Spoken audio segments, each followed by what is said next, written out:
Assalamualaikum warahmatullahi wabarakatuh. Perkenalkan, nama saya Meprin Dita Utami.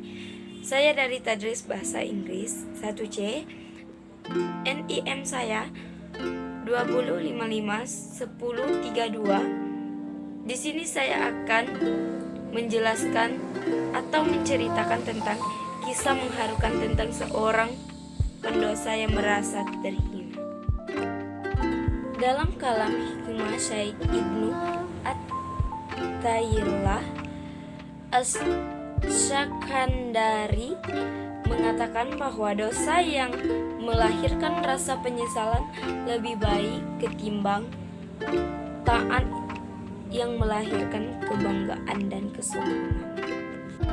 Ketika seorang manusia merasakan dirinya hina, maka Allah Subhanahu wa ta'ala akan memuliakannya.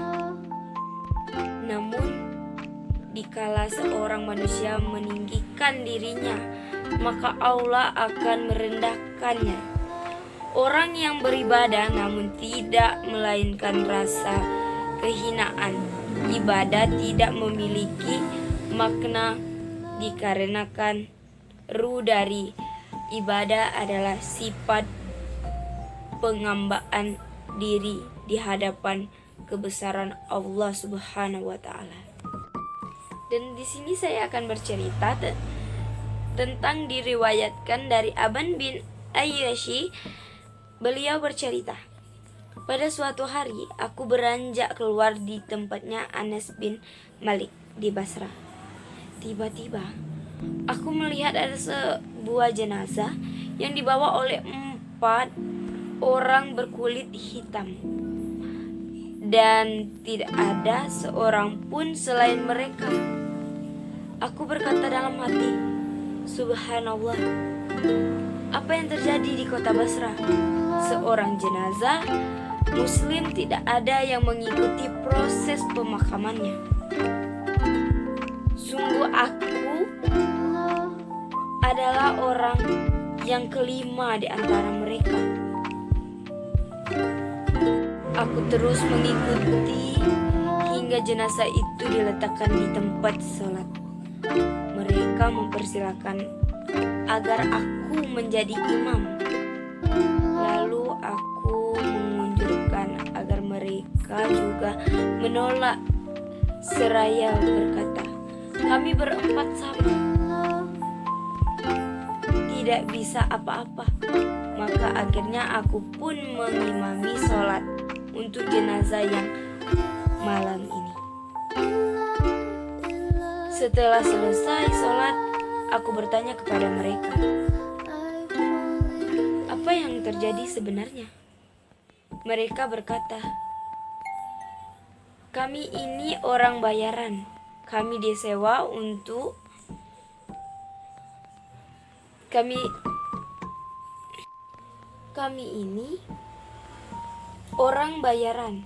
Kami disewa oleh seorang wanita untuk mengurus proses pemakaman jenazah ini.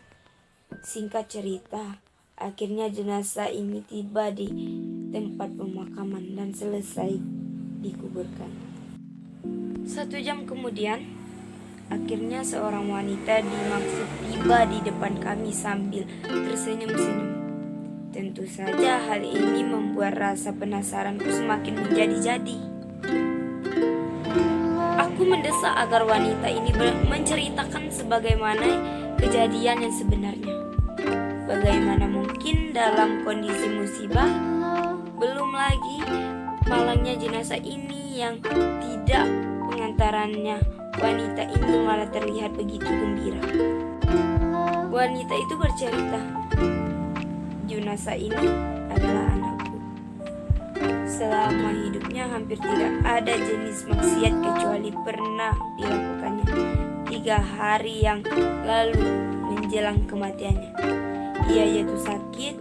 Dalam kondisi sakit itu ia berkata, wahai ibuku, bila aku meninggal nanti, ibu tak usah memberitahu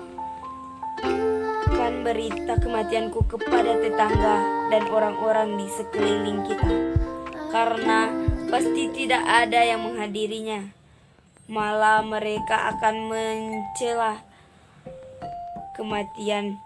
Tolong ibu tuliskan di atas cincinku. Ini kalimat la ilaha illallah Muhammad Rasulullah. Masukkan dalam kain kafanku. Mudah-mudahan itu menjadi sebab Allah menyayangiku. Saat aku meninggal nanti, tolong letakkan kaki ibu di atas pipiku. Dan katakanlah, ini balasan yang pantas untuk orang yang bermaksiat kepada Allah. Dan setelah aku dikuburkan, angkatlah tangan ibu ke langit sambil berkata, aku telah meridhoinya ya Allah, maka berikanlah ridhomu untuknya. Wanita itu melanjutkan berceritanya, setelah ia meninggal dunia, aku penuhi dan kerjakan semua wasiatnya. Saat aku mengadakan tangan ke langit, tiba-tiba aku mendengar suara entah mana arahnya yang berkata kepadaku dengan lisan yang fasih, pulanglah wahai ibu, sungguh aku telah pergi menuju Tuhan yang maha mulia, lagi amat mengasihi, yang tidak sedikit pun marah kepadaku. Hal inilah yang membuat aku tersenyum dan tertawa. Itulah cerita dari saya. Dari kisah di atas kita melihat bagaimana Allah memuliakan seseorang yang bertaubat dan kembali kepadanya. Bagaimana Allah memuliakan seseorang yang merasa dirinya tidak berharga. Kembalilah kepada Allah. Seberapapun besar dosa kita, karena rahmat Allah sangatlah luas. Walaupun besar sekali dosa kita, jangan tunda taubat, karena kematian bisa datang kapan saja. Mari azamkan dalam hati untuk bertaubat sekarang juga, karena pintu Allah selalu terbuka menerima